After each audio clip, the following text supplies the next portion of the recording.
Oke, assalamualaikum ana ustazah. Sobahul khair. Kaifa halukum? Semoga anak ustazah dalam keadaan sehat walafiat ya nak. Oke, hari ini kita lanjutkan ke pembelajaran tematiknya, yaitu pada halaman 129. Di sini ada keterangan membuat poster. Namun pada kesempatan kali ini kita tidak membuat poster terlebih dahulu ya nak ya, karena pada semester 1 kemarin kita sudah membuat poster tentang COVID-19, jadi kita tidak perlu membuatnya lagi. Selanjutnya kita masuk ke pembelajaran kedua pada subtema ketiga. Nah, ini ada wacana ya nak ya, soal cerita. Jadi ini silakan anak ustazah baca terlebih dahulu ya nak ya. Kemudian pada halaman selanjutnya di sini anak ustazah diminta untuk menuliskan tabel tanaman yang tumbuh subur di daerah asal. Nah, banyak sekali contoh asal daerah dengan tanaman yang tumbuh subur.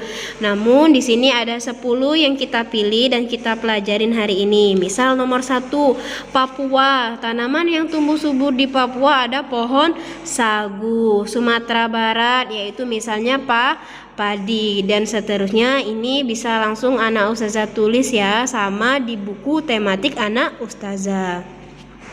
Oke, selanjutnya di halaman 133 di sini juga ada cerita mengenai Dayu yang makan bersama teman-temannya dengan membawa makanan khas daerah masing-masing. Misal Benini dari Manado membawa ikan dengan sambal dabu-dabu, sedangkan Dayu membawa sate lilit dari khas Bali, dan seterusnya. Jadi ini mereka sedang melakukan aktivitas membawa makanan dari daerah masing-masing. Kalau daerah Palembang, makanan khas Palembang apa nah ustazah?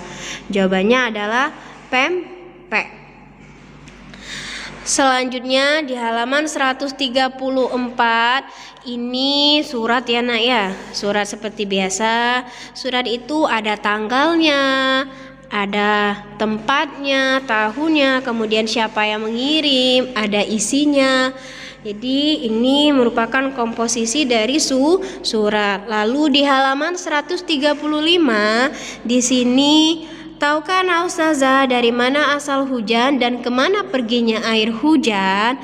Nah, di sini dari gambar kita dapat pahami anak ustazah.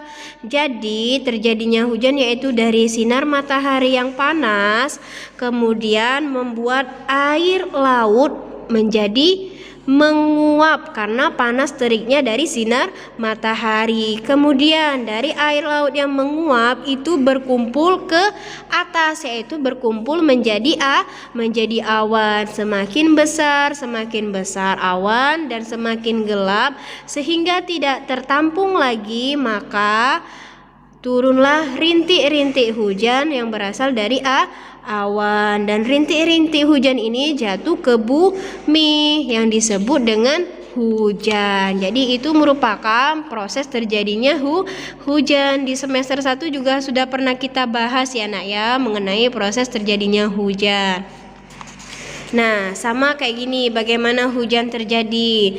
Jadi yang pertama itu yang dua ya, karena panas sinar matahari sehingga membuat air sungai menguap. Kemudian nomor 3, jadi uap air tadi menguap menjadi awan, dalam bentuk awan. Kemudian semakin banyak sehingga tidak tertampung lagi, mulailah turun rintik-rintik hujan. Jadi di sini tulis 2, 3, dan 1. Jadi dari rintik-rintik hujan ini jatuh lagi ke bumi. Kemudian di halaman 137 ini anak ustazah menuliskan proses terjadinya hujan. Gunakan kalimat efektif sehingga lebih mudah dipahami.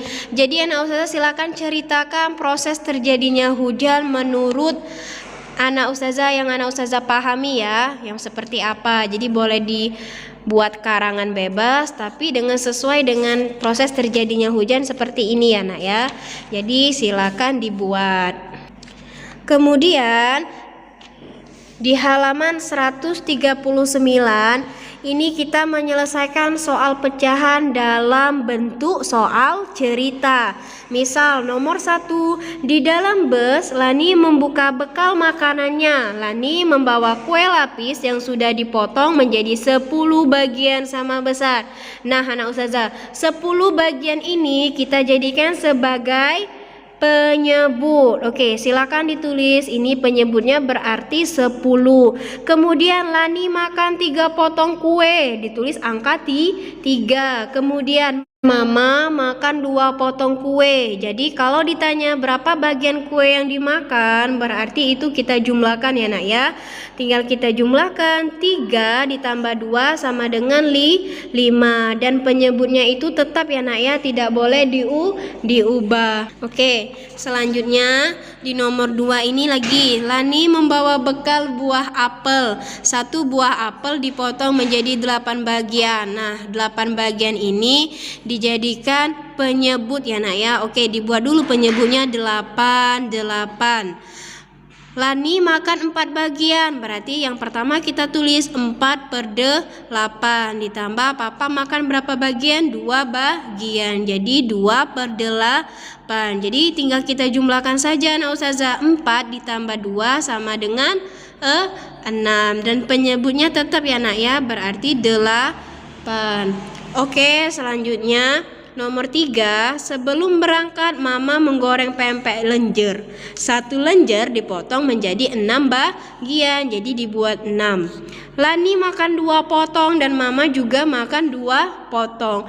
Berapa potong pempek lenjer yang tersisa? Nah, kalau ditanya tersisa berarti itu dikurang 6/6 dikurang 2/6.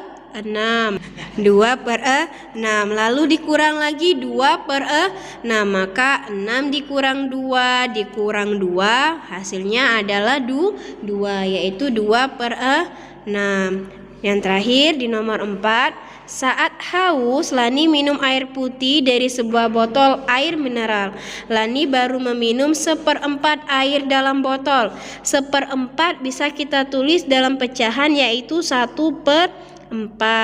Lalu Mama juga minum 1/4 air dalam botol. Berapa banyak? Kalau berapa banyak berarti kita jumlahkan 1/4 ditambah 1/4 sama dengan 2/4. Kemudian yang di sini anak ustazah diminta untuk mencari kata-kata yang sesuai dengan ini pada kata-kata yang beracak-acak di sini ya nak ya. Jadi dicari kosakatanya. Misal nih, mendarat. Ini mendarat. Ini sudah ustazah kasih stabilo dan anak ustazah bisa diisi pakai pena. Dilingkarin aja pakai pena ya nak ya. Mendarat, ini hujan, ini cerah dan seterusnya. Silakan anak ustazah kerjakan sendiri ya nak ya.